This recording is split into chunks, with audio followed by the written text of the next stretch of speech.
51 mètres de haut pour 740 mètres de long, ce sont les dimensions du barrage de Petit-Saut. Situé entre Kourou et Sinnamary, cet édifice colossal a été construit en 1989 et achevé 5 ans plus tard. Avec 3,5 milliards de mètres cubes d'eau, c'est la plus grande retenue de France. Mais pour installer un tel édifice, il a fallu transformer tout un écosystème. Comment a été construit le barrage de Petit-Saut? Quelles conséquences sur l'environnement? Retour sur une aventure humaine, scientifique et technique dans Regard de Guyane.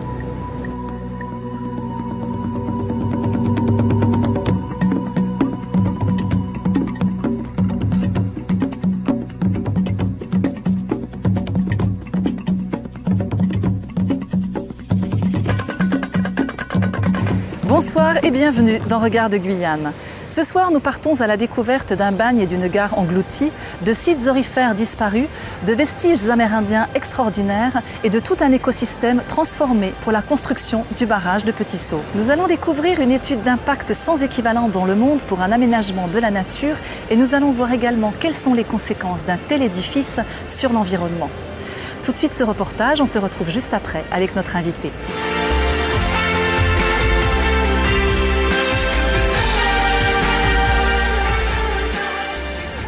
Une eau claire coule entre les roches de granit appelées boules caraïbes. Parfois calme et tranquille, parfois torrentielle et tumultueuse, telles sont les eaux du Sinnamary. De temps en temps, le cours d'eau s'élargit et s'approfondit, bordant une riche forêt primaire. Le Sinnamary est l'un des 10 fleuves de Guyane et le 5e de par sa superficie de 6565 km². C'est aussi le plus profond. D'une longueur de 262 km, il prend sa source en plein cœur du massif guyanais, au nord de Saül, puis redescend jusqu'à son embouchure, l'océan Atlantique. Si son histoire, au temps géologique, remonte à des milliers d'années, c'est en 1989 que sa destinée va changer. De fleuve, il va devenir lac artificiel, sous l'influence du barrage de Petit-Saut. L'histoire de la Guyane et de son électricité démarre bien avant le barrage, avec l'ouverture d'un casino-théâtre à Cayenne en 1899. Le mouvement est alors lancé et en 1904, la première centrale électrique de Guyane voit le jour. L'histoire se poursuivra dans les années 70 avec la fusion des 2 centrales de Cayenne et de Kourou et la création le 1er janvier 1976 de la Société d'électricité de France, EDF. En 1980, les besoins énergétiques de la Guyane sont sans cesse croissants et il faut y répondre. Une nouvelle centrale thermique voit donc le jour près du port de Dégrade-des-Cannes. Elle produit de l'énergie à prix avantageux, mais en utilisant un combustible polluant, le fioul. Très vite, cette centrale ne va pas suffire aux besoins énergétiques de la Guyane. Concilier modernisation et conservation ne va pas être une entreprise facile. Il faut faire face à 2 exigences qui semblent contradictoires. Satisfaire les besoins d'une population sans cesse croissante, tout en prévenant l'équilibre des milieux naturels dont dépend l'avenir de la planète. Du point de vue d'EDF, un barrage hydroélectrique s'impose alors comme la solution la plus adaptée. L'industrialisation du pays était nécessaire. Il fallait composer avec la nature, il fallait composer avec la technique, avec tout ce que cela comporte au niveau aménagement, pour qu'on puisse développer et donner au pays un développement harmonieux. Tant qu'il n'y aurait pas d'électricité, on ne peut pas construire des écoles, on ne peut pas construire des hôpitaux, on ne peut pas aménager des usines, on ne peut pas faire tourner l'économie du pays.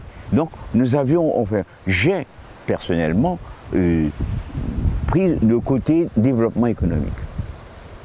Même avec les regards difficiles que j'avais de la destruction de la nature. Nous sommes en 1989 et la première étape pour la construction du barrage, c'est la route.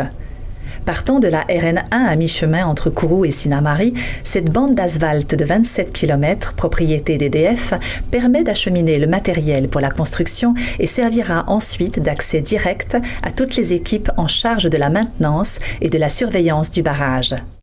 Du fait des travaux effectués pour la construction de l'édifice, un important programme de protection du patrimoine va démarrer en 1990. Il s'agit de la toute première intervention d'archéologie préventive jamais réalisée sur le territoire guyanais. Ce programme va permettre de mettre à jour de nombreux vestiges. Stéphane Vacher, l'un des responsables de la mission, se rappelle cette aventure humaine et scientifique. L'archéologie guyanaise était vraiment, au début, vraiment, en particulier pour l'archéologie amérindienne, on connaissait très peu de choses. Donc en fait, c'était l'opportunité de faire une intervention sur une très très grande surface, puisque le barrage c'est 310 km², et de voir en fait quel type d'informations on pouvait collecter sur les populations anciennes de Guyane. Dans le mobilier qu'on a pu trouver en Guyane, on a trouvé donc des poteries, des objets en pierre. On a trouvé 500 grammes d'os sur l'ensemble des sites qu'on a fouillés, qui étaient conservés dans des céramiques. On a étudié une partie du matériel évidemment pendant la phase terrain, mais ensuite on a eu 2 années pour étudier ce matériel-là. Quand on entend parler de la forêt, souvent elle a un peu une mauvaise réputation comme un milieu sauvage ou dangereux, etc.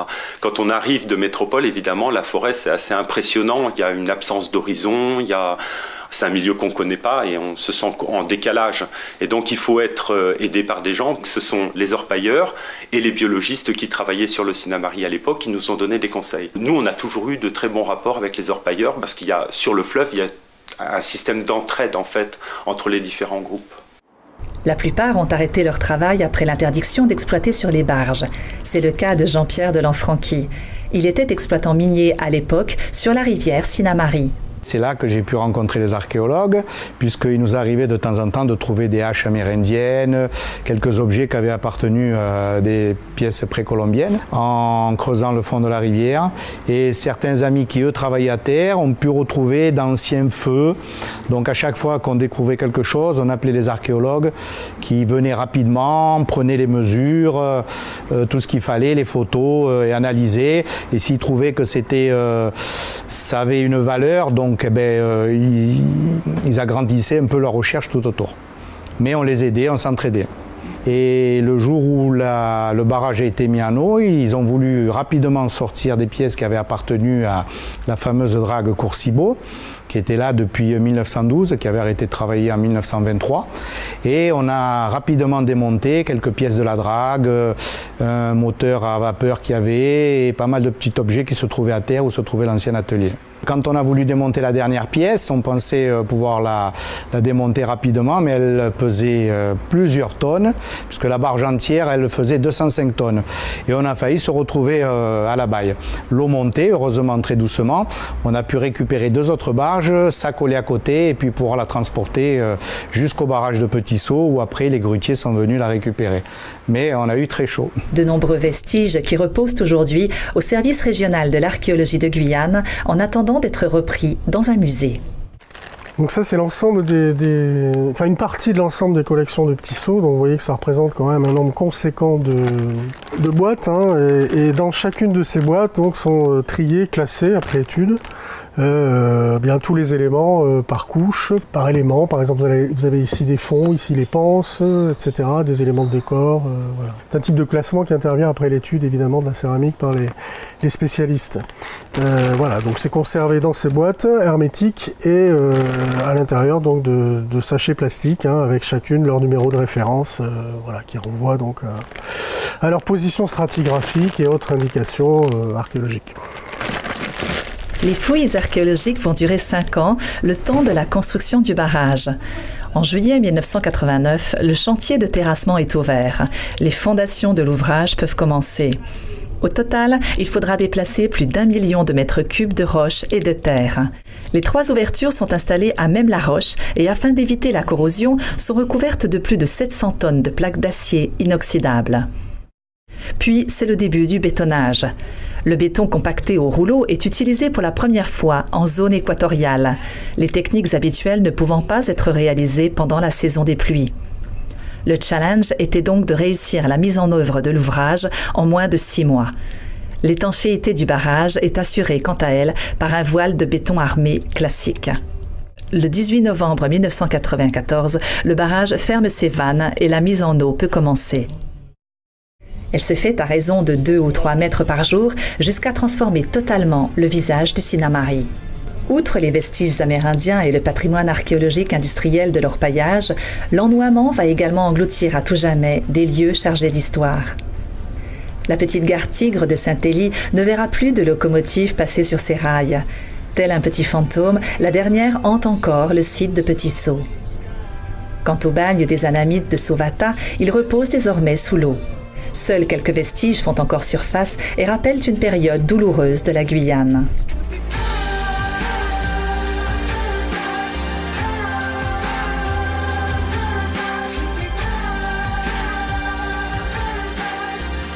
Au-delà du patrimoine englouti, on peut se poser la question de l'ennoiement.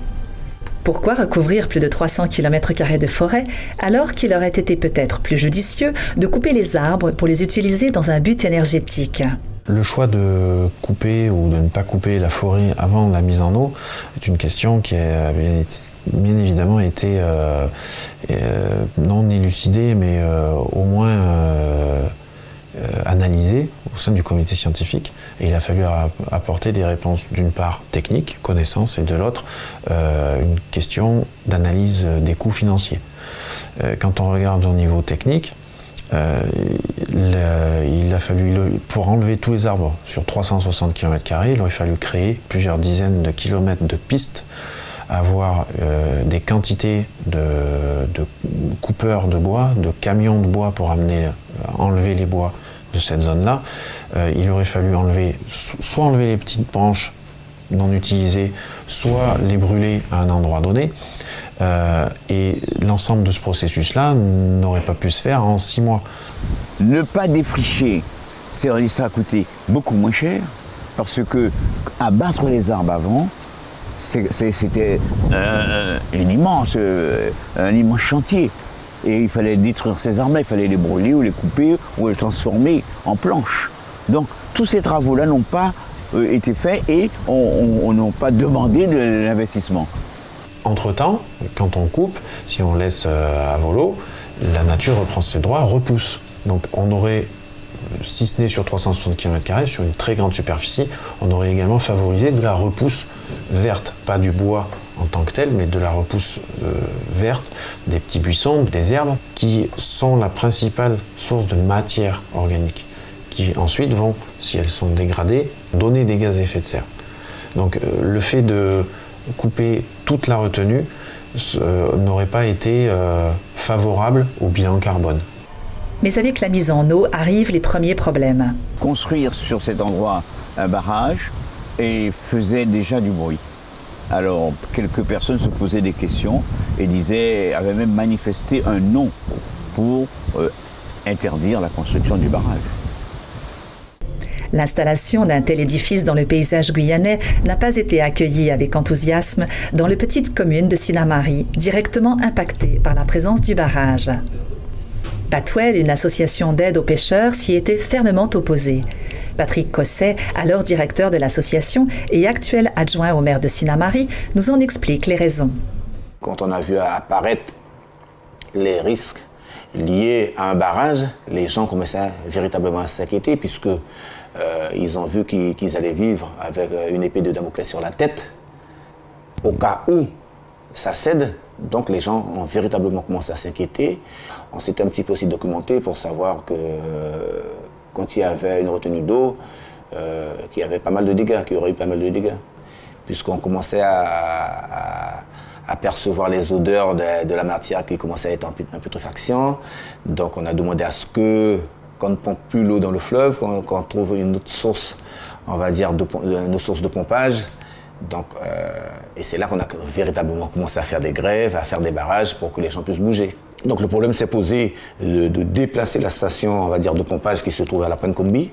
Et la proposition est arrivée d'aller mettre une nouvelle station de pompage à la crique Garée, qui est une autre crique qui n'a pas, on va dire, de ramification avec le fleuve de Sinnamary. Le maire de l'époque, Élie Castor, demande également à EDF une taxe professionnelle conséquente et compensatrice selon le principe pollueur-payeur. Cet apport de taxes nous a permis effectivement de réaliser pas mal de choses. En termes de logement aussi, puisque le barrage de Petit-Saut, lors de sa mise en place, pas mal d'ouvriers habitaient sur Sinnamary. Donc des cités ont été créées, voilà. Donc on ne peut pas dire qu'il n'y a eu qu'un côté négatif. Mais cette taxe a un effet aussi, on va dire, maléfique sur les autres corps de métier, puisque tous les artisans ou entrepreneurs paient la taxe au même niveau. Beaucoup de petits artisans qui étaient sur Sinnamary, ils ont été impactés notamment par cette taxe professionnelle. Il y en a même qui ont délocalisé leur siège social pour ne pas pour ne pas subir, on va dire, l'augmentation de cette taxe. Véritablement, le barrage a freiné pas mal d'activités, on va dire, qui existaient à l'époque sur ce fleuve. L'ennoiement va également poser un autre problème. La disparition de la forêt entraîne fatalement celle de ses habitants. Le lac de Petit-Saut, c'est 35 000 hectares de forêt primaire, d'une biodiversité qui n'avait pas encore été inventoriée par les scientifiques. Il y a eu des centaines d'espèces endémiques qui ont disparu de la planète. C'est une perte fondamentale pour le patrimoine naturel guyanais, mais aussi pour l'humanité. Au moment de la mise en eau, de nombreux animaux vont être pris en charge par un programme de sauvetage. Cécile Richard-Ansen a été responsable du suivi des animaux capturés. C'est sûr qu'écologiquement, il y a un impact qui est évident, que tout le monde peut voir. Qu'il y a eu même si c'est pas tout mort, il y a quand même eu des grosses modifications écologiques, c'est clair. Moi, j'étais un petit peu le côté, quand ils ont fermé les vannes, un petit peu envie de pleurer quand même si je connaissais pas le site avant. Je comprends les gens qui connaissaient le site avant que ce soit difficile à vivre. Mais c'est vrai que ça a été aussi, alors je sais pas si ça contrebalance, oui un petit peu, mais point de vue scientifique, ça a été le point de départ de beaucoup d'études. Par exemple, moi je suis arrivée pour ça et je suis restée, Benoît de Thoisy aussi. Il y avait une vraie volonté quand même de documentation scientifique et de faire avancer les études et les connaissances. Il fallait innover tout le temps, ça c'était rigolo. Personne ne savait comment on attrapait des singes hurleurs, comment on attrapait des tatous, comment on attrapait tout ce qu'on a pu attraper, marquer, comment on les marquait. Moi j'ai passé un temps fou à essayer d'imaginer, adapter des trucs que je connaissais d'avant, comment on allait leur mettre des colliers. Je fabriquais des centaines de colliers pour les paresseux par exemple, mais des centaines vraiment, on a marqué 900 paresseux, donc j'ai fabriqué 900 colliers. Tout ce qui était capturé passait par l'hôpital vétérinaire, donc tout était vérifié, je disais anesthésié, mais aussi il y a une banque d'informations qui est gérée par l'association Quata maintenant, Benoît de Thoisy, sur des parasites, des petits éléments, des poils, des choses comme ça pour faire des études génétiques. Donc là il y a une grosse banque de données qui a été constituée aussi à cette époque. En tout, 5800 animaux sont capturés sur 284 îles. Mais ils ne sont pas lâchés n'importe où dans la nature. Ils sont replacés dans une zone de forêt bien précise.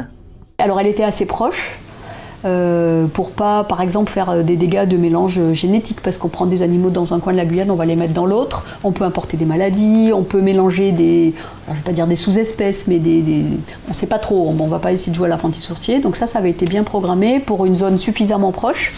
Cette zone, elle avait été choisie parce qu'elle avait été extrêmement chassée avant le barrage. Donc on pouvait se permettre de rajouter des animaux sans créer des nouveaux déséquilibres. Ce qui aurait été le cas si on les avait mis n'importe où dans une zone qui n'avait jamais été impactée. Un truc très important, c'est que ça a été la toute première zone forestière interdite à la chasse en Guyane. Il n'y avait jamais eu une zone encore où la chasse était interdite en Guyane. C'est l'ONCFS qui a été mandaté par le ministère pour un petit peu chapeauter cette opération de sauvetage et surtout vérifier effectivement que ces animaux qui allaient être relâchés n'allaient pas se faire tirer à la sortie des cages, quoi. Afin de répondre aux questions environnementales qu'un tel édifice doit respecter, un comité scientifique est également créé avant la mise en eau. La structure d'accueil des chercheurs est gérée par le laboratoire indépendant Hydreco, installé sur le site de Petit-Saut. Le comité scientifique de Petit-Saut a été mis en place dès le départ, à la demande de EDF, mais ce n'est pas EDF qui a choisi les représentants de ce comité scientifique. Donc Hydreco a créé une structure indépendante sur le site du barrage de Petit-Saut, en collaboration avec EDF, pour pouvoir donc créer et analyser l'ensemble des paramètres du milieu aquatique. Et ça, c'était en 1989. Dès l'arrivée sur site, les premières analyses qui ont été faites sur le milieu naturel, c'est-à-dire la rivière, avec à la fois des paramètres physico-chimiques à prendre en considération, oxygène, température, mais aussi des éléments constitutifs de l'eau, tels que les nitrites, les nitrates, l'ammonium par exemple. Et ça, c'était fait sur l'ensemble du bassin du Sinnamary, sur toute la rivière Sinnamary. À fur et à mesure que les travaux EDF ont avancé, les mesures ont été en continu, et lors de la création du barrage, quand la retenue s'est mise en place, il y a eu également des mesures de réaliser à la fois dans la retenue, mais également en aval de l'ouvrage et également dans la rivière en amont de la retenue. Et dès le départ, on savait qu'il y allait avoir une problématique vis-à-vis du mercure, puisque c'est un élément qui est déversé, qui était déversé à l'époque par tout ce qui était extraction du minerai d'or. Donc il y avait une problématique mercure qui était déjà existante à l'époque de la création du barrage, et on savait que c'est un élément qu'il allait nous falloir suivre à la fois dans le milieu, les sédiments, et dans la chaîne trophique par le biais des poissons. Mais le laboratoire fait une découverte plus importante encore. Une des choses qui ont été découvertes dans le cadre de ces suivis-là, ça a été la découverte du fonctionnement des gaz à effet de serre. L'ensemble du process était vraiment réalisé par des équipes scientifiques et des équipes de recherche dont c'était vraiment l'activité principale. Sandrine Richard a effectué ce suivi scientifique pendant 15 ans. Mon travail a consisté à étudier la qualité des eaux avant la mise en eau du barrage, pendant la mise en eau et après la mise en eau du barrage. Une fois que le barrage a été construit et a été fermé pour que les eaux puissent monter, on a observé la transformation de cette qualité puisque le barrage a noyé une grande partie de forêt primaire située donc juste à l'arrière du barrage. Il va y avoir une dégradation de cette matière organique qui va se faire. Elle va être très rapide. Elle va être dégradée par des bactéries qui vont consommer cette matière organique pour libérer des éléments minéraux d'une part et faire des rejets d'autre part, ces rejets étant des gaz à effet de serre, que ce soit du méthane, dioxyde de carbone, de l'hydrogène sulfuré ou des produits azotés. La végétation s'est décomposée au fil du temps. Donc on a observé une diminution de la quantité d'oxygène dans l'eau et une augmentation de la matière organique dissoute dans les eaux. Tout ce process-là, il n'était pas connu de façon très pointue et il n'était surtout pas quantifié à l'époque-là, à cette époque. Petit Saut a été à ce niveau-là un grand chantier à ciel ouvert par rapport à toute la matière organique qui s'est décomposée et qui a donc au départ, dès la mise en eau, libéré des grandes quantités de gaz à effet de serre. La présence de gaz à effet de serre dans la retenue de Petit Saut est liée au temps de rétention des eaux. C'est le temps que met l'eau pour passer de l'amont du barrage, c'est-à-dire de la tête de barrage, jusqu'au pied du barrage. Plus le temps de rétention est long, plus l'eau va se charger en gaz à effet de serre, va se transformer et va aussi avoir de moins en moins d'oxygène. Donc dans le barrage même, il y a deux couches d'eau qui se sont formées, une couche superficielle qui était oxygénée et une couche dite de fond où il n'y avait plus d'oxygène dans les eaux. Au premier tour de turbine, on a constaté, puisque les turbines sont situées au fond du barrage, que les eaux qui étaient donc déversées en aval du barrage étaient privées d'oxygène. D'où s'est engagé de nombreuses études durant plusieurs mois. Le barrage donc n'a plus turbiné. Les eaux ont été évacuées par la surface, par un déversoir de surface qui permettait justement de maintenir de l'oxygène à l'aval du barrage. Et ces études ont amené à construire une sorte de deux marches. Il y a deux marches en fait qui permettent aux eaux qui sont turbinées d'être oxygénées, réoxygénées. Et ça a permis également de dégazer les gaz qui étaient produits suite à la décomposition de la matière organique. Malgré toutes les précautions prises par EDF, l'association Mayuri-Guyane estime qu'un barrage n'est pas une énergie propre. Il faut arrêter de s'imaginer que un barrage hydraulique amazonien, j'insiste sur le terme amazonien, est une source de production énergétique verte, durable et propre. En fait, c'est tout le contraire. C'est certainement le procédé de production énergétique le plus polluant en termes de rejet de gaz à effet de serre. Sur 20 ans, on a dégagé 3 fois plus de gaz à effet de serre que la centrale de dégrade des Cannes. Si on fait un bilan du barrage de Petit Saut aujourd'hui, on peut dire que les quantités de gaz à effet de serre sont nettement moins importantes maintenant qu'au tout début de la mise en eau du barrage, puisque c'est là où il y a eu les plus grosses productions de méthane et de CO2. Et si on compare les quantités de gaz à effet de serre produites par le barrage à une centrale par exemple thermique au fioul comme dégradé Cannes, on peut dire que le barrage devient intéressant au bout de 70-73 ans, en l'état des connaissances actuelles. C'est effrayant parce que là nous sommes à 21 ans d'exploitation de barrage.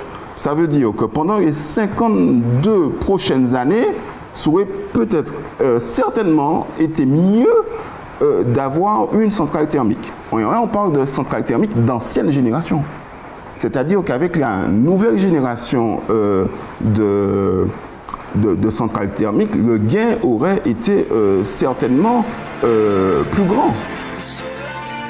Sous les eaux ont disparu à tout jamais une faune et une flore inestimables pour les besoins énergétiques de la Guyane.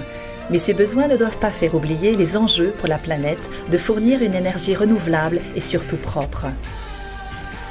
Aujourd'hui, l'avenir s'élève à 51 mètres de haut et porte désormais sur ses épaules 3,5 milliards de mètres cubes d'eau qui devront prouver à la Guyane que ce choix était le bon.